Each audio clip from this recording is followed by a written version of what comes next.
佛爷，你说二爷他……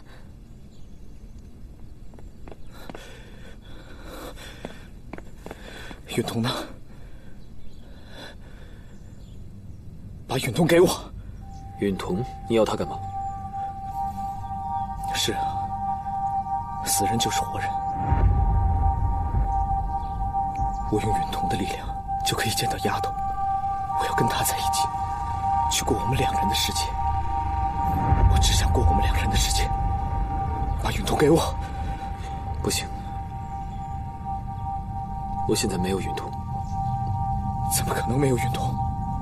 怎么会没有允彤？我们出古墓的时候，把允彤给了张家人。我现在没有。不能没有允彤。啊，对了，我记得记载上面还有一个允彤。我现在就去找允彤，我现在就去找允彤。你不要这样，你要冷静一点。现在天马上就要黑了，不如我们明早再从长计议，好不好？你说的对，现在天已经黑了，我还要准备一些东西。我们明天再上路，明天咱们一起上路。嗯，我先去准备，一起上路。看来今晚只能先稳住他了。你现在跟他说什么，他都不会听的。二爷现在是为情所困，受了这么大的刺激，恐怕一时好不了。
二爷不见了。什么叫不见了？我今天去给他送早餐，发现他根本不在房间，一定是他昨天假装回访，其实偷偷跑掉了。我们去哪儿找他呀？佛爷，我跟你一起去。新月他们还在白桥，需要你的照顾。你放心吧，我会把二爷带回来的。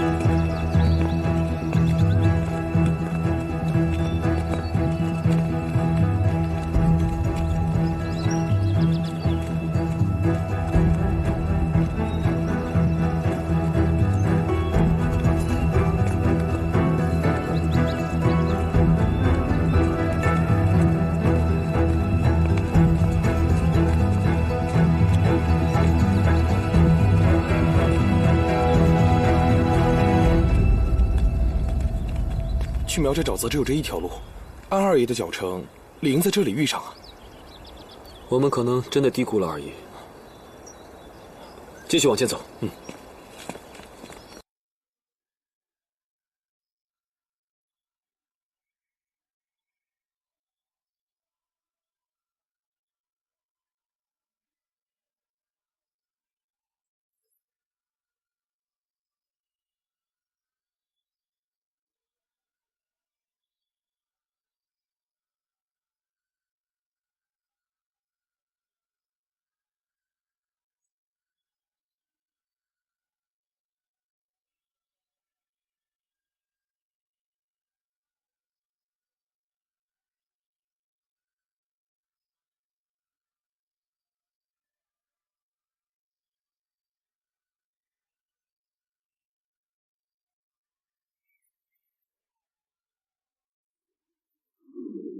原来这峡谷就是允彤撒出来的，这是鬼斧神工。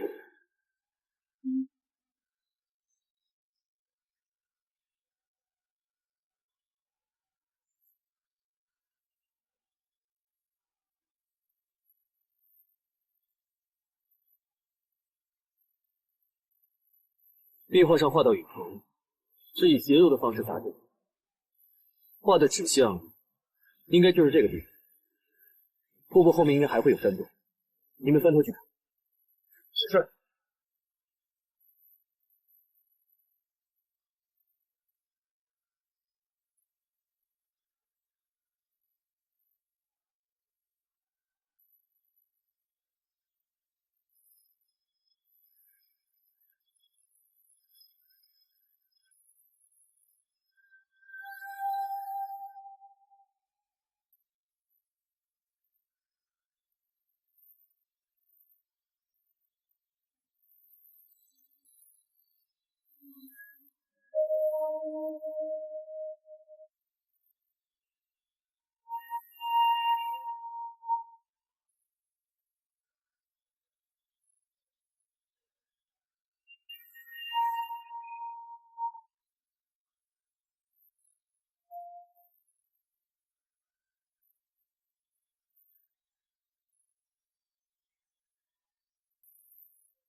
二爷，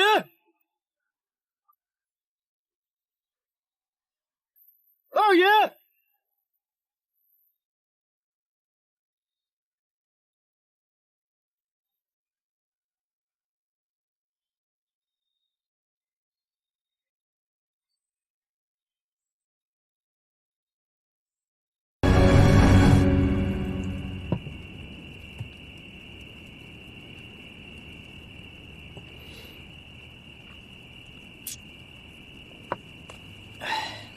哎呦，齐先生，劳烦大土司了。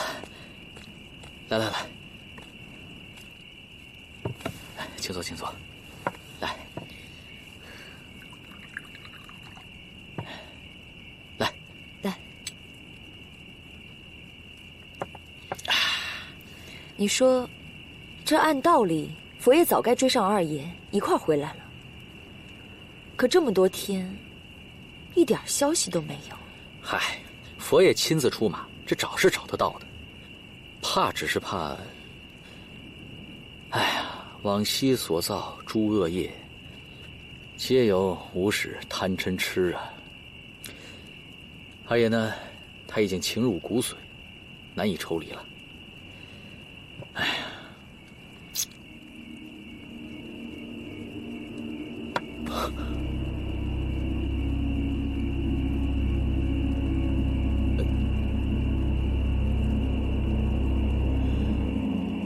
大土司，你看着，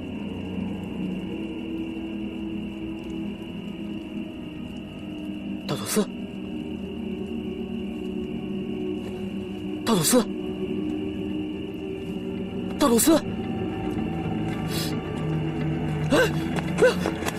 干嘛呢？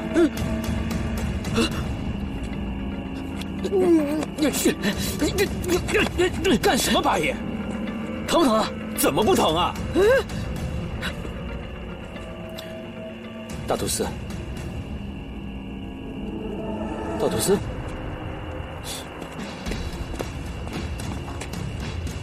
大图司，啊！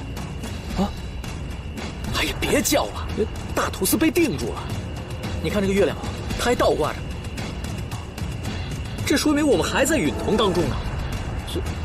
这什么意思啊？哎，就是说我们本以为我们自己出来了，其实不然，这出则是进，进则是出。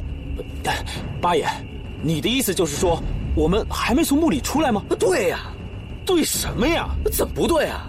你看啊，我们从墓里出来，拿着允同回了长沙城，从长沙城找到了大土司。哎呀，我们现在还在墓里面，就是说你刚才说的这些都是假的。真不知道这长沙城现在到底是个什么样子。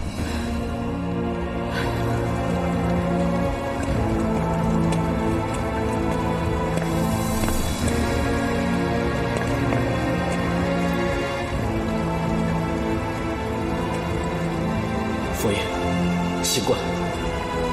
佛爷，佛爷，醒过来！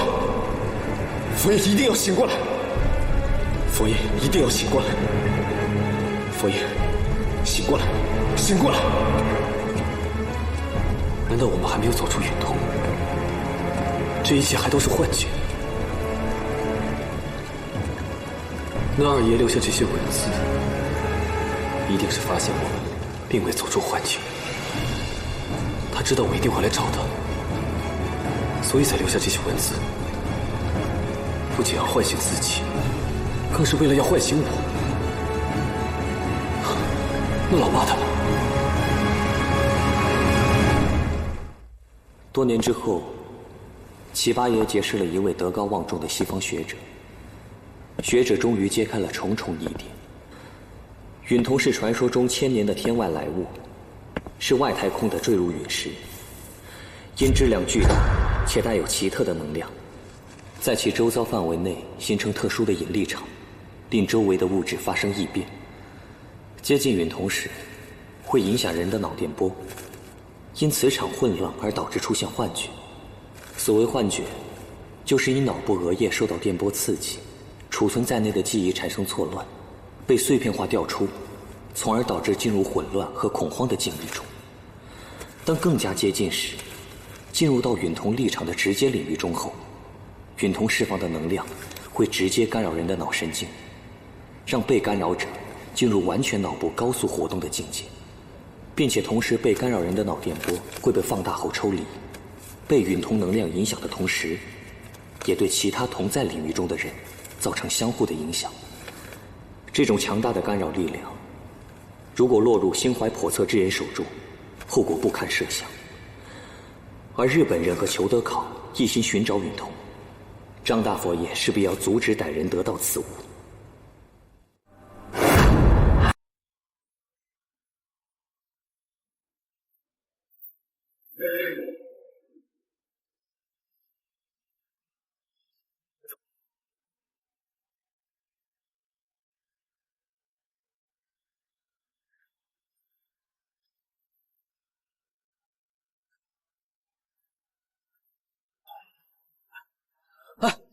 这下你总该相信我了吧？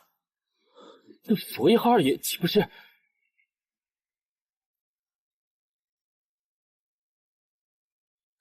我派去夏目的人死的死，伤的伤。现在张启山跟二月红又突然失踪，至今没有半点音讯。这古墓里一片混乱，全是尸骨。如果我们再深挖下去的话，会特别困难。但是如果你现在不继续派人手找他们的话，他们逃出来，那陆长官怕是更不好跟上级交代了吧？上级已经对我开始怀疑了，已经要走了所有的资料。人多口杂，我如果再轻举妄动，很有可能会引出祸端。可是陆长官，这墓既然已经下了，可就没有退的道理。难道你就不想看看这墓中宝贝的样子吗？难道您就心甘吗？这墓自然是要的，可是你不能操之过急呀！欲速则不达。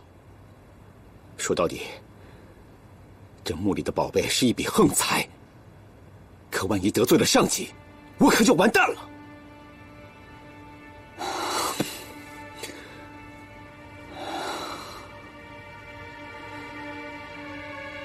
霍当家，你总不能逼死我呀！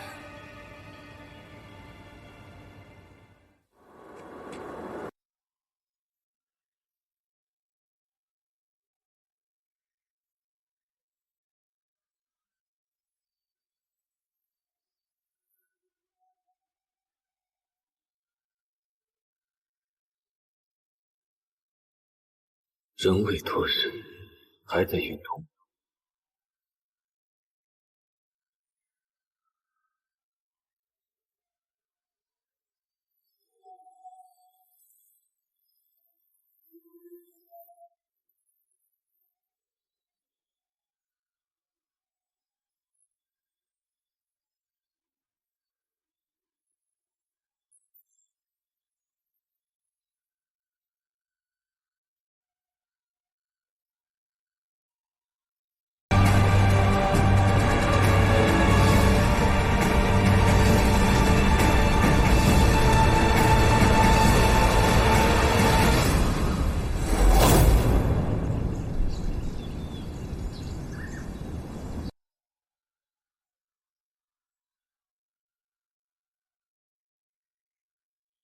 军姿虽然最简单，但也是最考验忍耐力的一项。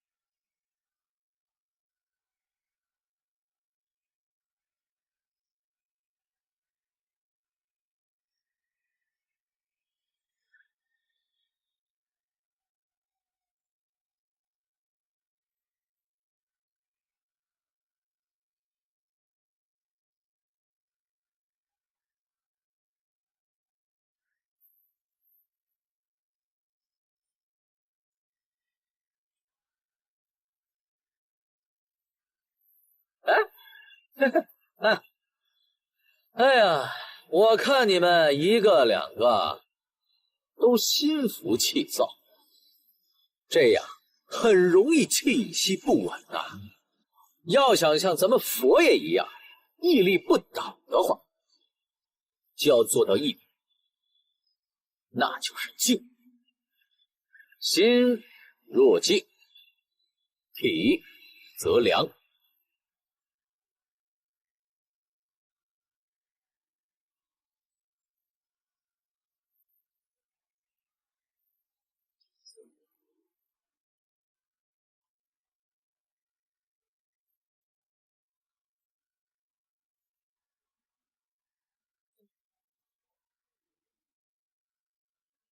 裘德考先生派人求见，说是有妙计，不知道是什么法子。你们中国有句俗话，叫螳螂捕蝉，黄雀在后。话虽如此，不过这件事情不是求一求天主就可以解决的。我对裘德考先生的能力从来没有怀疑过，只不过是见面礼。我已经给陆长官备下了。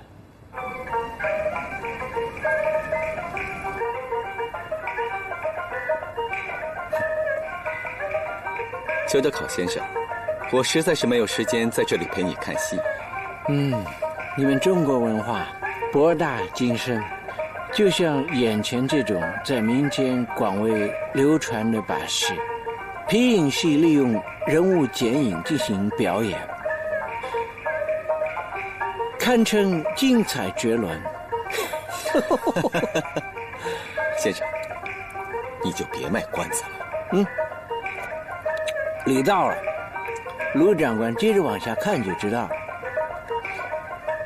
这出戏是我专程为陆长官所备，我猜陆长官一定没有看过，不如由我来给你解释一下。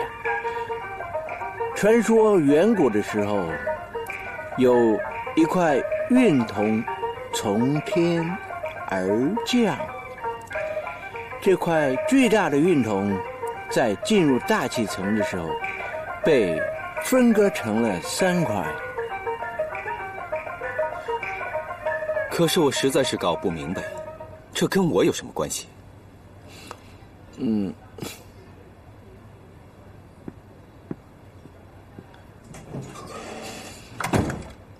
和你我都没有关系，却有息息相关。因为你苦苦追寻的古墓里的宝贝，就是这块具有神秘力量的运铜。什么意思？这3块运铜分别坠落在不同的地方，一块被张家人收集了，藏在张家东北鼓楼，一块不知所终。还有最后一块被风水大师青屋子收藏，藏在古墓。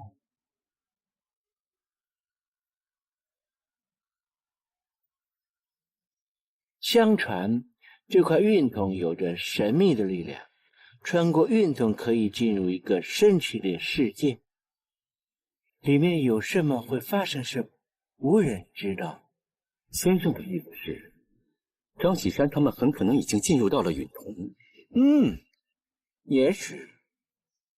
那我们该如何抓到他们呢？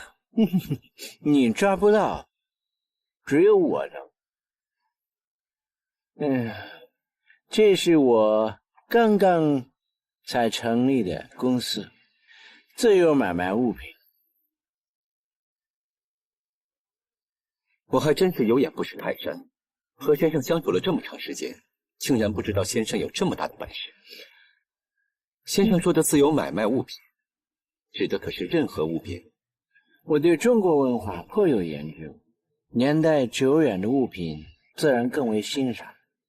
先生做的这一切都是为了夏目。我能帮你安然度过这次危机，还能帮你夏目把张家人抓回来，但我要管理九门的权。先生，之前你可不是这么说的。陆长官还有别的选择吗？先生有本事，众人周知。不过掌管九门这种事，可不是了解中国文化、精通买卖物品就可以做的呢。那就不妨让陆长官开开眼。拭目以待。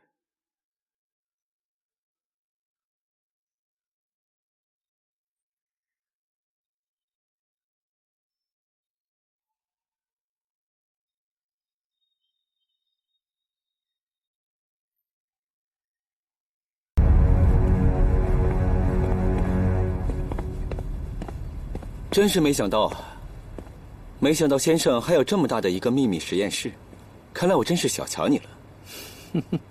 这些东西都是你在古墓当中收集的吗？先生搬来中国这么短时间，就收集了这么多东西？兴趣爱好而已。中国有句古话叫礼尚往来，既然先生为我准备了这么一份厚礼，这礼我自然是要还的。如果先生要的东西陆某人不打算给你我的交易到此为止，因为我有的是办法让先生开口告诉我如何避开墓下那些奇怪的事情。就算你安全下了墓，你也抓不到张启山。你凭什么这么说？因为你根本不是他的对手。你信不信我现在就可以一枪打死？信不信我死了就没有人能帮你下墓解危机，抓张启山？你有本事，这我自然知道。不过你未免也太过自负了吧？我乃堂堂长沙布防官，九门之中也有不少我的人，就凭这些，难道还抵不过一个你吗？你对张启山也算是相熟，除了知道他是九门佛爷之外，还知道他是什么？你们中国人不是有句俗话叫做知己知彼，方能百战百胜吗？你对他一无所知，总觉得要赢他，但次次都被他逃脱。你就不觉得其中有所蹊跷？你什么意思？你想对付张启山，必须了解东北张家。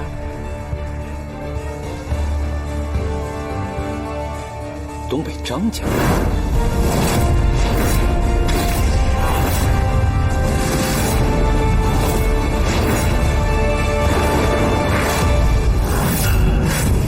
知道张家的人不多，能探究其家族秘密的更是少之又少。只要你能把张家的秘密，还有古墓里运铜，上报给你的上级，上级自然会增援，到时你就可解危机，立下奇功。先生是打算帮我？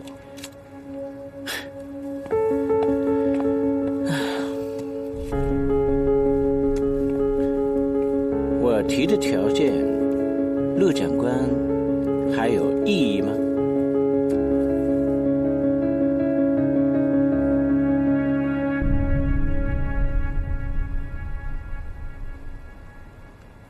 先生一早来到中国，就是为了九门还有古墓，你一直是等着我往坑里跳。我说过，只有我能帮你，不论是古墓还是张启山。先生这局布的确实够妙。为了古墓，收集了这么多资料，又在我两人之时向我提出条件，这墓能下，九门又能得，真是稳赚不赔的买卖。不过，有一件事情我一直不明白，怎么先生会对九门的事情如此了解？我说过我对中国文化非常感兴趣，碰巧长沙城九门也有不少传说故事，我自然不会放过。先生想要的对于我来说只不过是顺水推舟的人情罢了，给你便是。不过先生这么做确实不大光彩，我很不满意。过程不重要，最重要的是兵权还在你的手里。古墓里的宝贝我也能替你拿。这生意确实是个好生意，我自然要做。不过除此之外，你公司的分红我要30%。哼，先生如此精明，想必这生意日后也会蒸蒸日上，日进斗金。这么一个赚钱的机会，我为什么要错过呢？长官取笑了，我不过是一个商人，能够发大财，你眼看着就会高升，何必跟我计较？一半。好。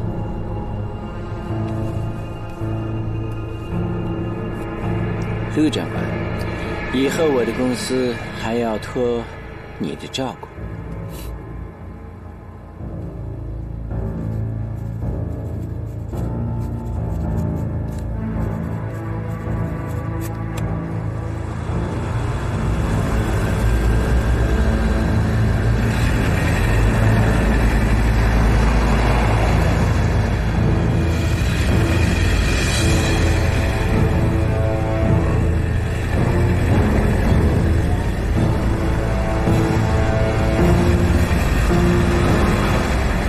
你说这部车里面运送的是什么？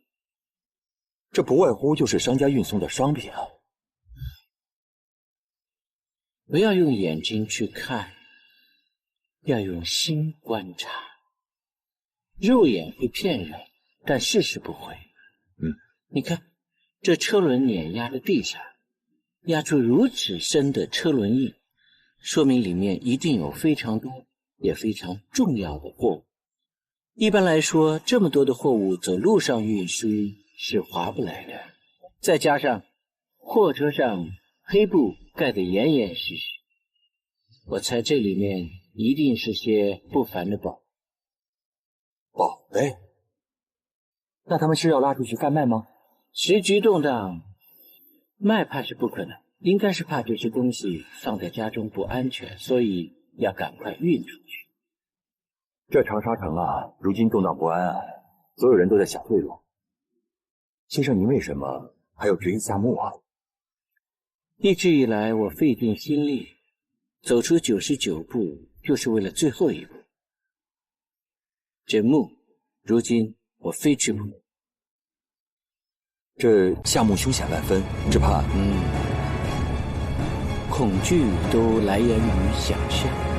这墓再凶险，我也能化险为夷。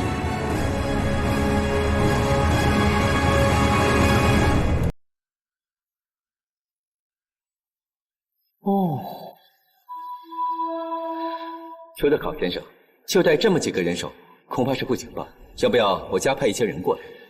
不用费心，陆长官，有些事情不是人多就能办好。先生说的是，那我就在上面静候先生的佳音。等您上来之后，我一定大摆宴席，好好感谢先生的相助。目下之事你就不用担心，陆长官，你还是好好想想怎么管理好长沙，让上峰满意吧。好，不过这木下凶险万分，先生一定要格外小心才是。我很喜欢你们中国的一句俗话，叫做“不如虎穴，焉得虎子”。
真有趣，这墓也太邪乎了，咋死了这么多人呢？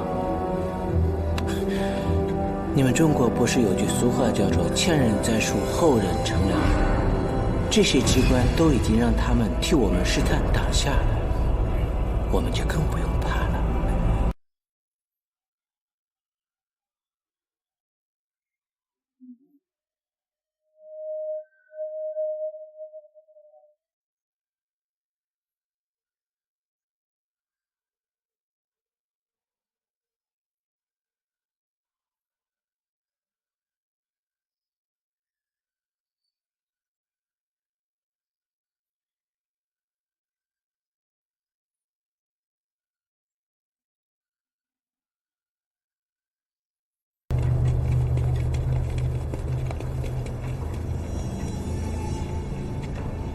你怎么会在这儿？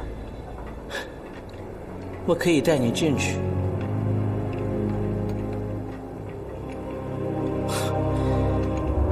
就凭你和这帮废物？我什么时候骗过你？我能走到这里，你就应该知道我的本事。你究竟是什么人？我的身份并不重要，重要的是你想进去。而我能进去。说的倒容易，要真那么容易进去，我还能在这儿等这么久？我接下来就已备好了万全之策。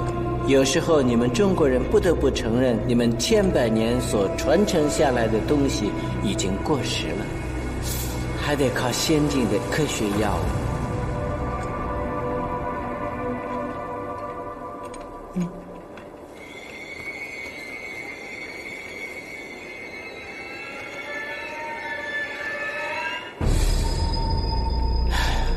你现在只能相信我。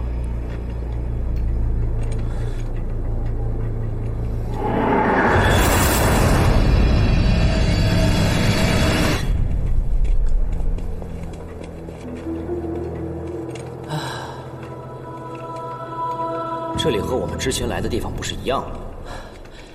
仔细看看，有什么不一样？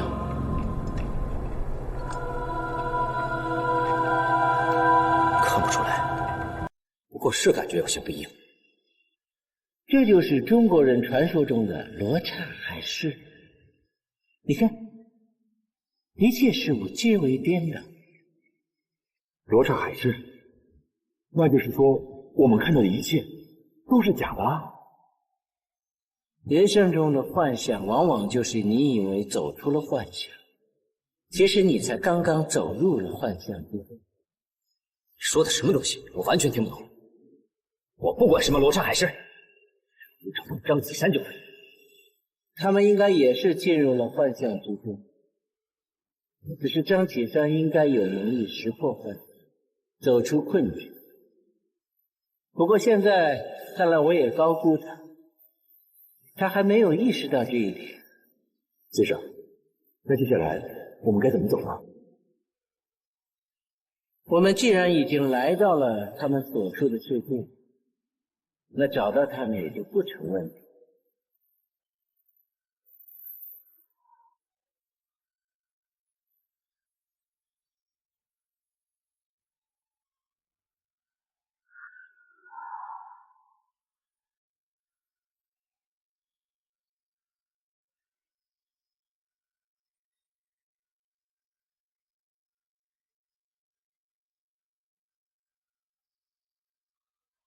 夫人，您都几日没有进食了，夫人吃点吧，再这样下去，身子会坏的。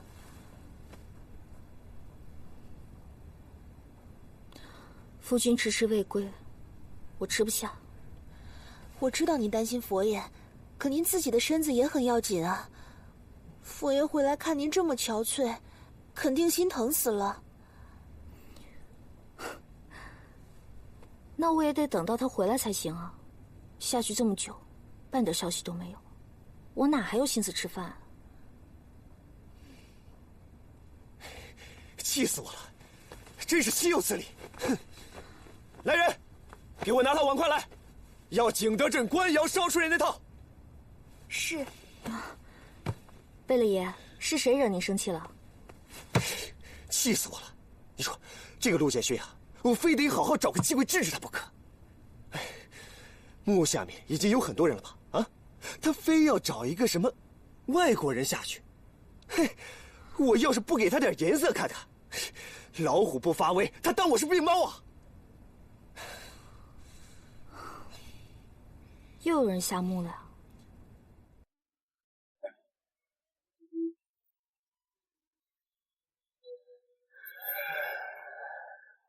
入夜梦游去，爱墨自天心，将去有意。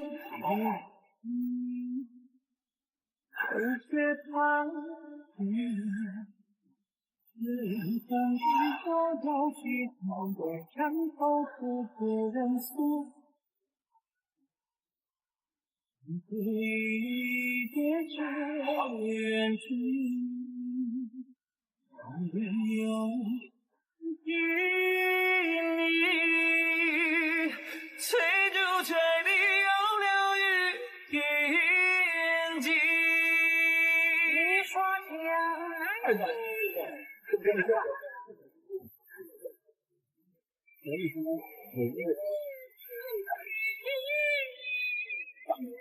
上午。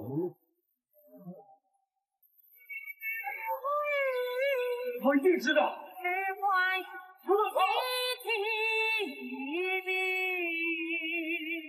那年风雪冬天夜水秋的雨，寻欢景，梦就不藏透气。不醉朦胧故人归，来轻叹深爱的陈欢喜，铁马将军放眼如海底。哪中尽黄山，尽可中天涯。身若雨下马，故人在手下。军营漫步天下落雨，三兵一如画，隆冬金雪二万，长驱七十六瓦。我在云上看离人戏，在唐营亭，在别将在去，每天为你爱，让地上地，愿等于真实力。看花不人红，可以。